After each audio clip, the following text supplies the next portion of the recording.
প্রতি বছর উৎসব মানেই কিন্তু দুর্গোৎসব মানে কিন্তু আমাদের কাছে অবশ্যই পুজোর ছবি। আর পুজোর ছবি এবারে বহু রূপ নিয়ে আসছে, অবশ্যই বহুরূপী। আমার সঙ্গে বহুরূপী ছবির বলতে গেলে গুরুত্বপূর্ণ কলকুশলী, আর বলতে গেলে ছবির captain of the ship Shiboprosad Mukhopadhyay, আর তার সঙ্গে শ্রেষ্ঠা দাস। আলাপ করিয়ে দেবো তাদের সাথে। আর প্রথমেই স্বাগত তোমাদেরকে। আর অবশ্যই উৎসব অনেক ছবির কথা বলে, প্রতি বছরই বলে। আর তোমার ছবি নতুন ব্যাপার না, প্রতি বছর পুজোতে তোমার ছবি খুব সুন্দর প্রতিক্রিয়া পেয়েছে। এবারে তুমি অনেক রূপ ধারণ করেছো, কি ভেবে হঠাৎ?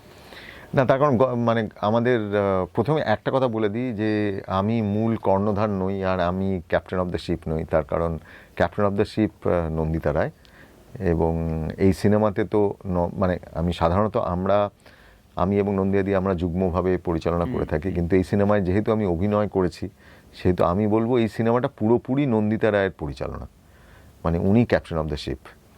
তো তার মাঝখানে আমি অভিনয় করেছি।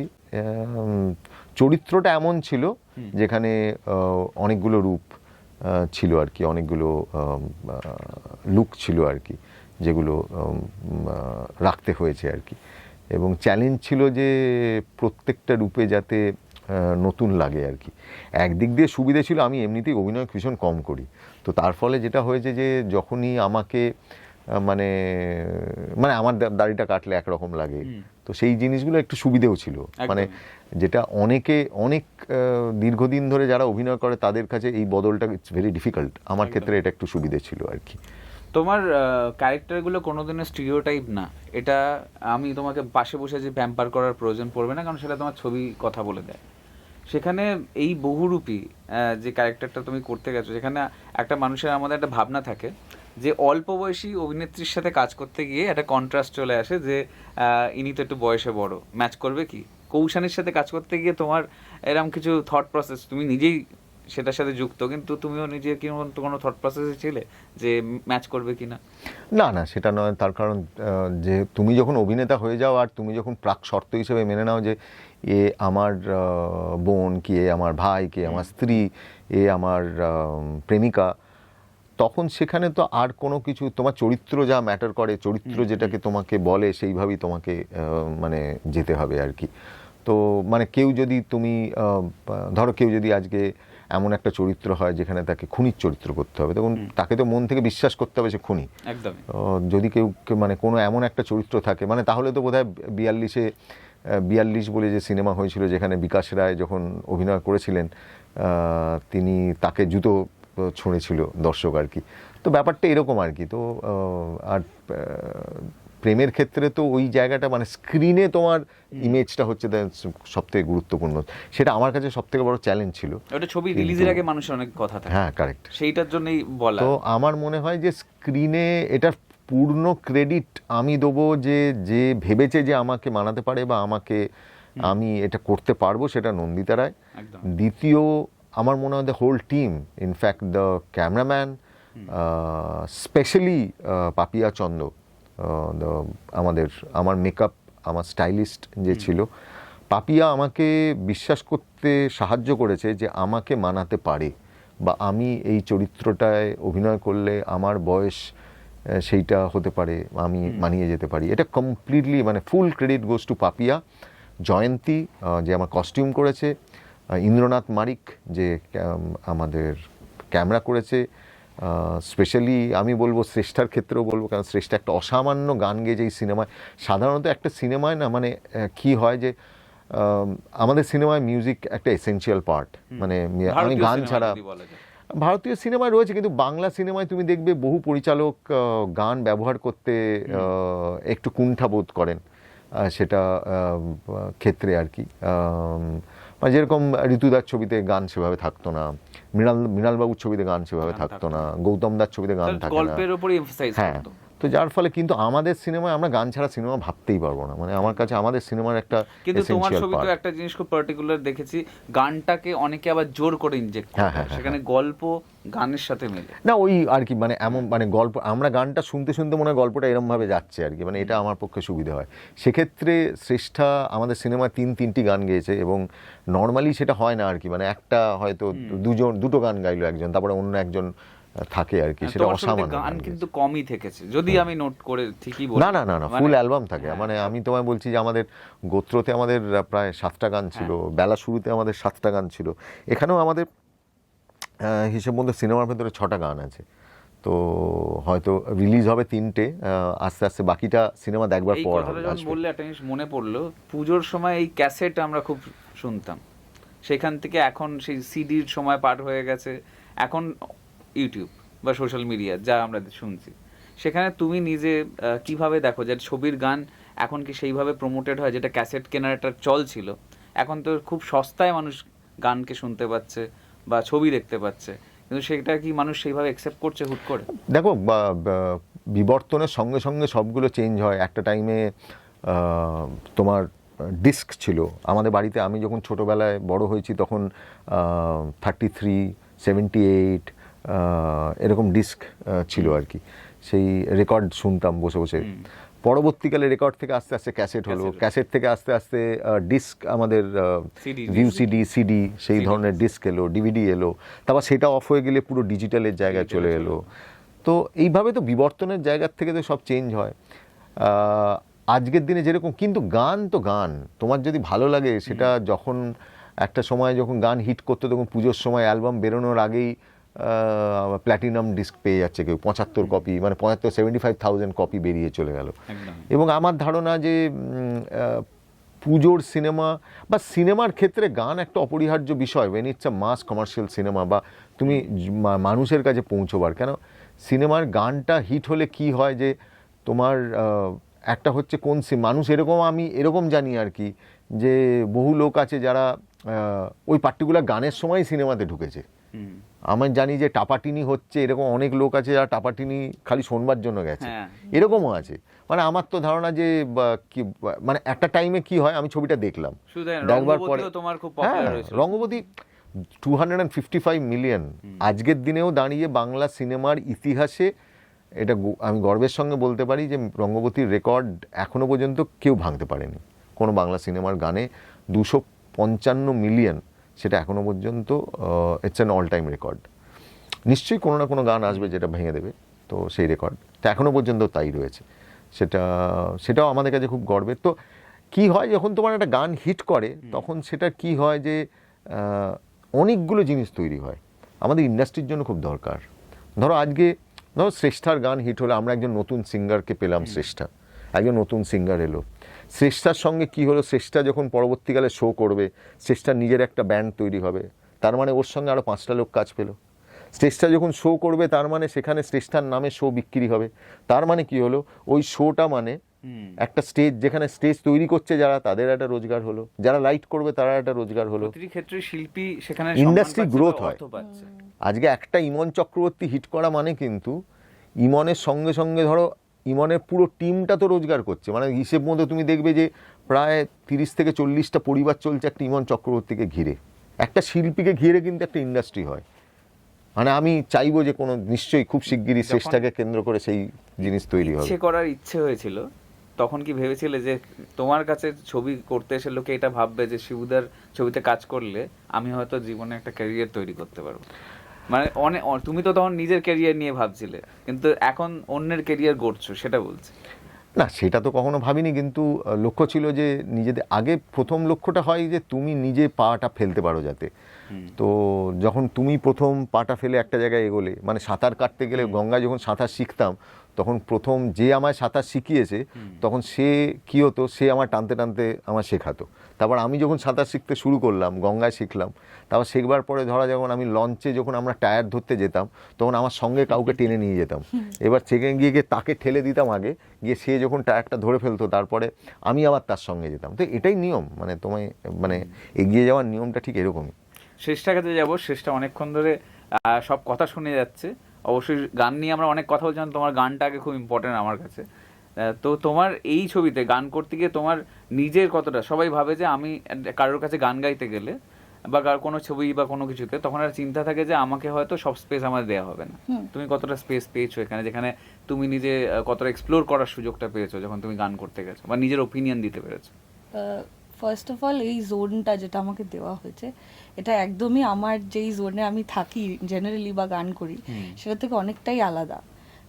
এবং ওটার জন্যই স্পেসটা ওয়াজ এন্ডলেস, ঠিক আছে, মানে পসিবিলিটিও এন্ডলেস ছিল, মানে বিভিন্ন রকম কাজ করার সুযোগ, বিভিন্ন রকম এক্সপ্রেশন।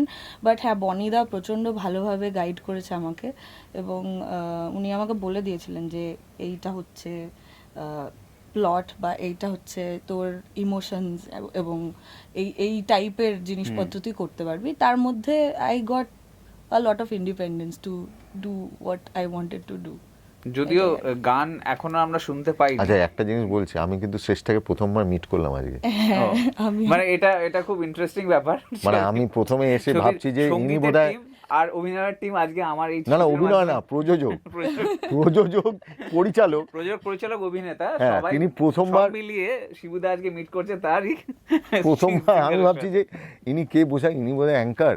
আচ্ছা ঠিক আছে, আমি তো এনাকে দেখিনি কখনো, প্রথমবার আলাপ হচ্ছে আর কি। তারপরে জানলাম উনি শ্রেষ্ঠা। মানে এইভাবে ডিভিশনের এই ব্যাপারটা থাকে যে কারোর সাথে কারোর দেখা হয় না, কিন্তু কাজের মাধ্যমে মেলবন্ধন হয়ে যায়। কিন্তু কমিউনিকেশন তো হয়। আমার মনে হয় কাজটা মানে হয় না যে আমি কিন্তু শ্রেষ্ঠার গান যখন শুনেছিলাম, গলা যখন শুনেছিলাম, আমার কাছে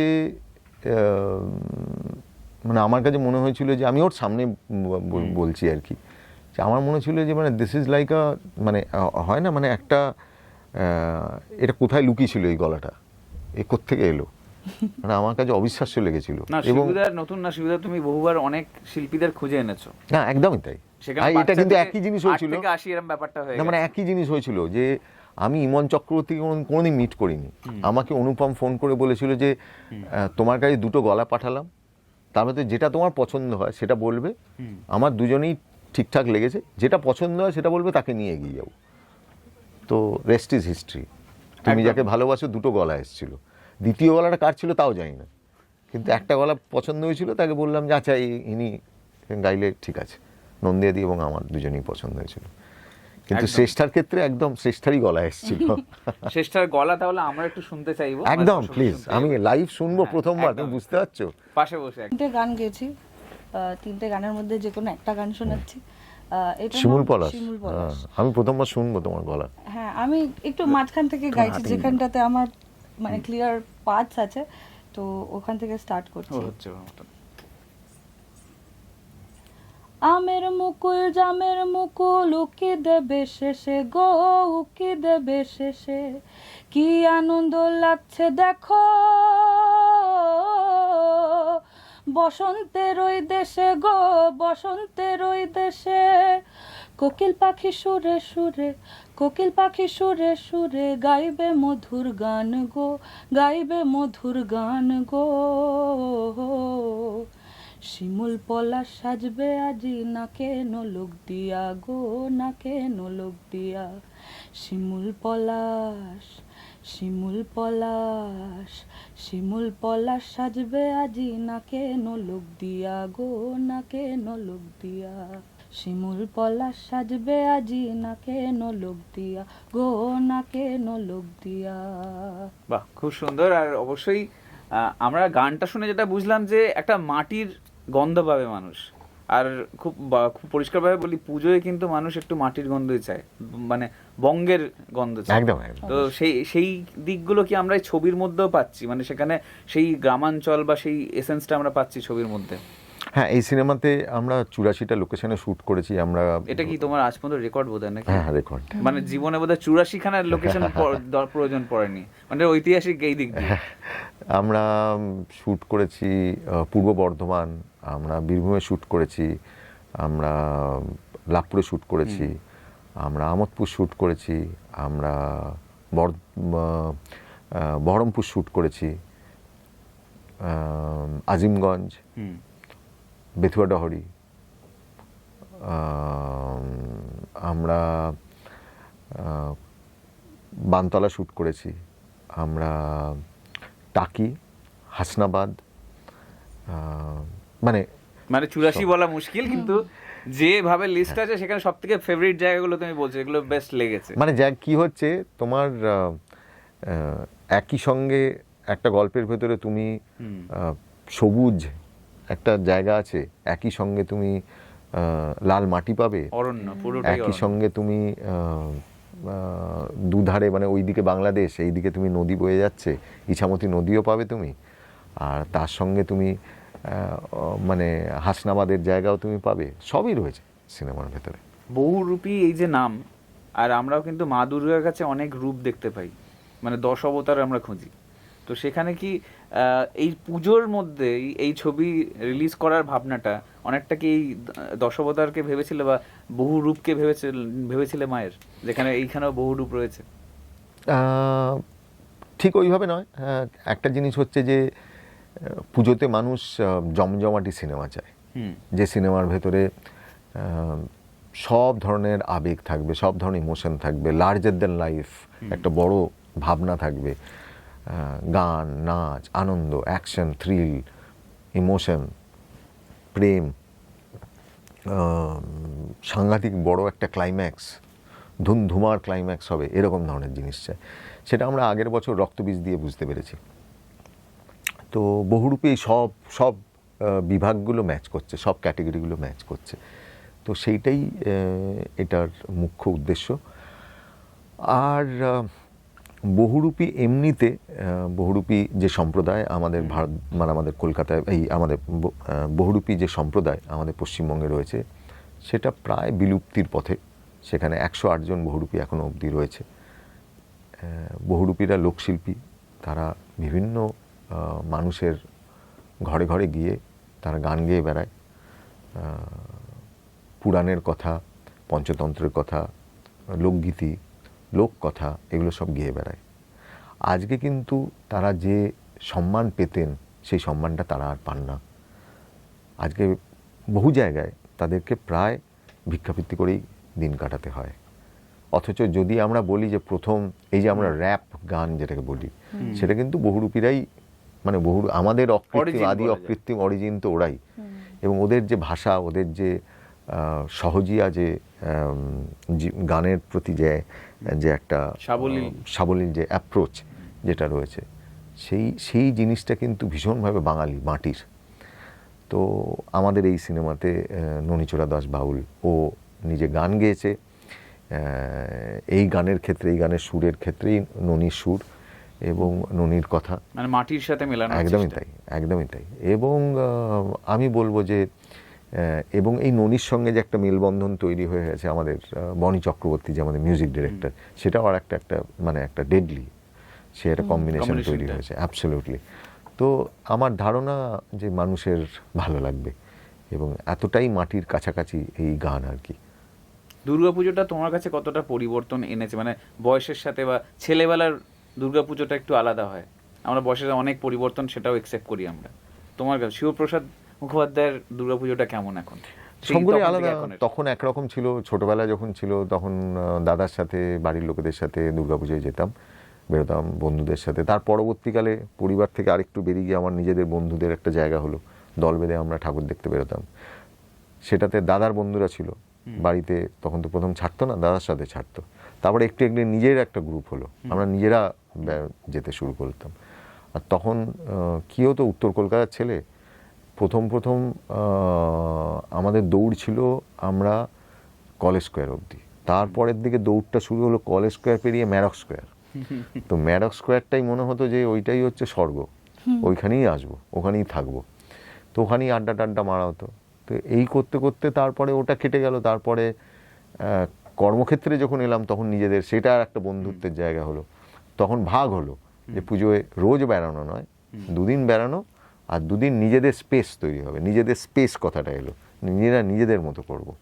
তারপরে আস্তে আস্তে ওই জায়গাটা বাড়তে থাকলো, বাড়তে থেকে মানে আরও অন্যরকম, মানে সেটাও বিবর্তন আর কি। কিন্তু দুর্গাপুজোর যে মহিমা বা দুর্গাপুজোর যে আনন্দ, সেটা আদি অকৃত্রিম, এবং পরিবারের সঙ্গে কাটানোর মজাটা একটা আলাদা। যখন শেষ করছি, শেষ প্রান্তে একটু তোমার গান দিয়ে আজ কিন্তু শেষ করবো।